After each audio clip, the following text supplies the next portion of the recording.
Thanks so much, Ken Workington, and welcome everybody to the Sam McKee Memorial broadcast set on this Saturday evening in East Rutherford, New Jersey. I'm Jessica, and I'm so happy to be joined by the president of Preferred Equine, world's #1 sales agency, David Reid. Thank you for taking some time to talk with us. Yeah, my pleasure. A little noisy here after the Haskell. Yeah, it gets a little noisy when there's something exciting going on over there, but hey, we need the fans to keep us going. We need the fans to keep us going. Oh, yeah, for sure. Absolutely. I love it. Actually, excitement was great. Haskell Day, big day of racing, and hopefully it carries over here tonight. Yeah, absolutely. We have plenty of action on tap, but I want to talk a little bit about you before we talk about Preferred and what they have done for the sport of harness racing. Give us a little bit about your background in the sport. I've been around a long time. I'm starting to be getting a little gray in the. But I've started off with my late partner Jeff Stein a long time ago, like the late '80s, and kind of transitioned through working the Standard Horse Sales Company, affiliate Garden State Horse Sales Company back in '93 from Phil Tully. From there to 2000. Then in 2000 we joined the Red Mile Group and managed the Tattersall sales down there in Lexington. And then obviously we ran the Tattersalls here, mixed sales here for 20 plus years until COVID came. And then unfortunately, the business transitioned a little bit. But in addition to that, just try to serve the industry. Been on a lot of committees. Hamiltonian Society, Hall of Fame, Standard Band Transition Alliance, Harness Horse Youth Foundation a long time ago, whatever. So I've always tried to give back as much as I can, and I love the sport, still very energetic about it. Let's talk about Lexington's sale last year, 2024. Overall, I think the numbers were up pretty significantly. 2 years ago was a record, then it backed off a little bit. Last year was good, and it's definitely the quality of the breeders, right. And you got a great supporting group of consigners down there. Some of the best breeders, obviously. The Kentucky program's gotten stronger. But just in general, like the numbers have creeped up. There's over 900 being sold. And we're very happy with the progress and very happy with the results. And, we got to maintain it, tweak it every year a little bit. But, we're very happy with that. And, sale produces great horses, great breeders, like I said before, great consigners. 5 of the last 6 Hambos, Carl last year, Warby. Michelle last year, stuff like that. So it's going well, and I work with Bruce Brinker now. Randy unfortunately passed. Great, long-standing partner of mine down there for a long time. Excited to work for Bruce, and it's worked out well. It's not just sales week, though, that's busy for you in Lexington. That process starts way in January, February, getting we started getting entries in February, okay. And we're just wrapping up. We've been on the road for a long time. Yeah. We kind of divide it. Bruce kind of does the Midwest, and I do the East, and then we do, jointly we do inspections in Kentucky together. And we do New York, Maryland, Delaware, Jersey a little bit together, and then we kind of segregate everything else. So, speaking of the Midwest, a lot of nice horses have come out of the Midwest, but now you're seeing Midwest horses, Ohio horses, day 1 and day 2 of the Lexington sale. I've always said the Grand Circuit 2 weeks in Lexington are my favorite because you have people coming from every jurisdiction, and now you can pretty much buy from every jurisdiction on day 1 and 2. You can, and there's different philosophies. And last year, the Down by the Seaside group, they wanted to see if we can push them forward, and the numbers creeped up a little bit, so we tried it. And we've always had an exception. So like if you have a particular horse as a sibling to a Hambo winner, a world champion, a Breeders' Crown winner, we'll always listen to our consigners, and we try to advise them the best we can. We're trying to do the best thing for the sale, and we're also trying to do the best thing for the consigner, and we're always willing to listen to their input and give and take, and try to ultimately do the best for everybody. Switching, a little bit, I guess, jumping back and forth, you also consign for a lot of other people through Preferred Equine, Lexington, Harrisburg, London. So you represent a lot of horsemen and co-signers and breeders. Yeah, we do. Tremendous amount, actually. And we have a very loyal group of customers. Yeah. And it goes back to, when I'm on the springtime tour, I'll spend a week in Ontario, then you go to Midwest, you go to Pennsylvania, you go to Maryland, Delaware, whatever. And, I just try to give them, not only advisement then, but, a lot of times when people are doing their matings or they want to know about a mare, or we sell mares in the mixed sale and we know what they look like and what their offspring look like, or a sibling, whatever, they lean on me a lot, and happy to help them if I can. And but we represent probably 50, 60 different breeders, some larger, some smaller, and that's kind of our niche there a little bit too. So You got something for everybody, pretty much. Absolutely. I want to go back a little bit. You used to have the sale here in the winter, but that transitioned after COVID. A lot of things have gone online, not just sales, but just a lot of things, a lot of communicating wise. 2022, you launched Preferred Equine online, a digital platform that holds multiple sales. Tell us a little bit about that, how you can sell a horse, I guess, and it's really progressed over the last couple of years. Has been progressive. Online sales have been around for a while. After the pandemic came, almost like the clientele changed a little bit, the mentality changed a little bit.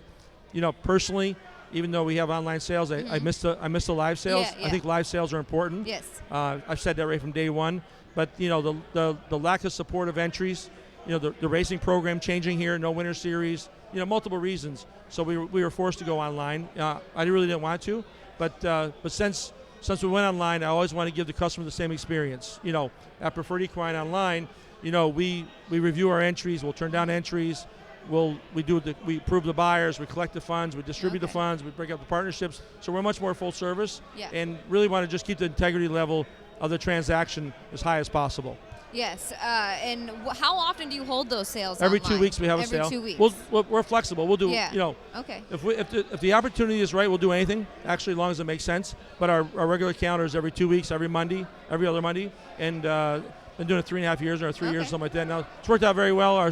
Got a great staff. We got full-time, multiple people, and offer live pedigrees. We have the race lines, race performances, live pedigrees, the whole 9 yards. So we're happy with our platform. Integrity is very good, very transparent, and here again, I'm a strong advocate for the live sales, but to make it work, numbers-wise and financially, to hold a live sale here, you need 75, 80 horses, right? And we weren't getting that, unfortunately. Now, a lot of nice horses have gone through Preferred over the course of the last several years. JL Cruz, Captain Treacherous, Be a Magician. How proud are you of that?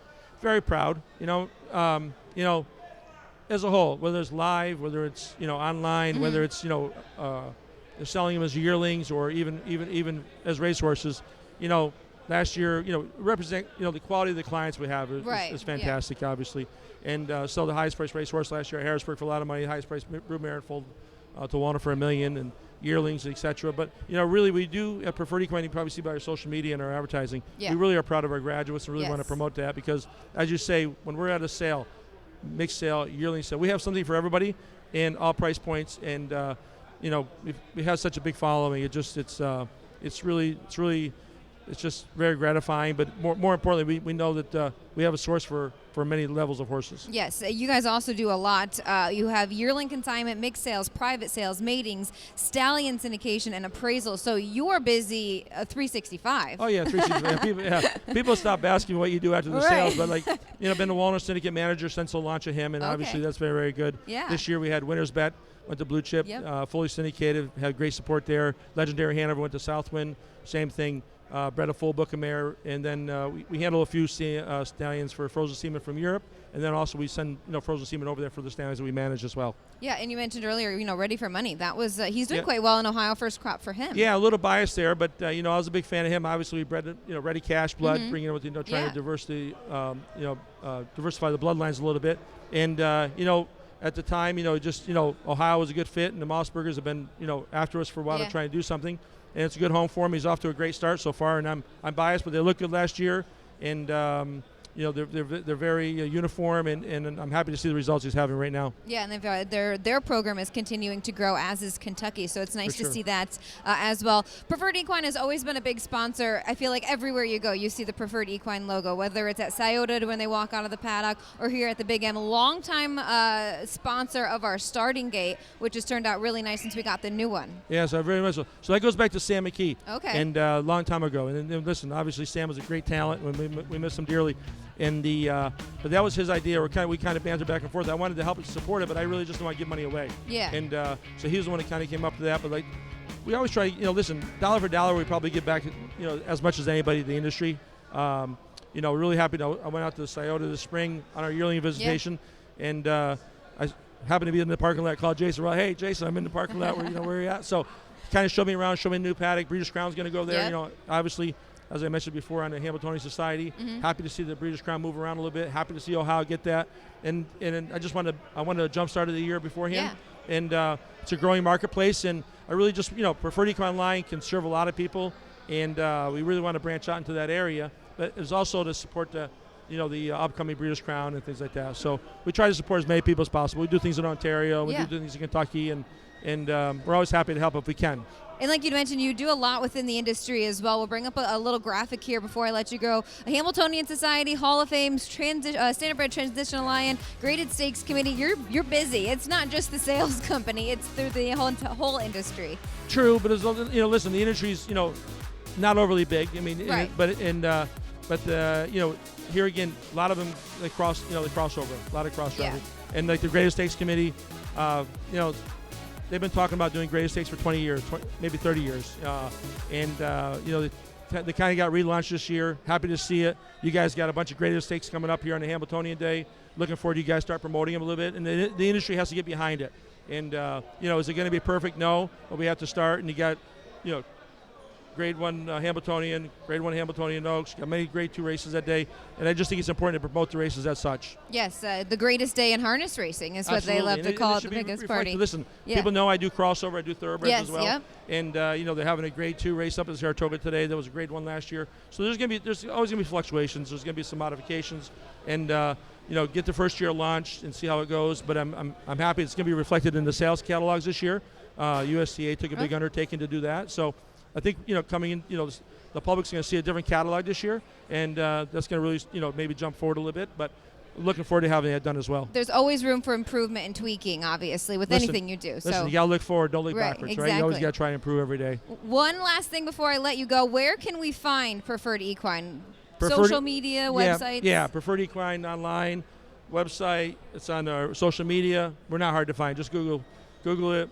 Preferred Equine online. We're there, and everyone knows us. We've been around a long time, and we'll look out for your best interest for sure. Yes, so just go to that search bar and type in Preferred Equine online. Dave, thanks so much for taking some time out of your day. Thanks for all you do for the sport of harness racing.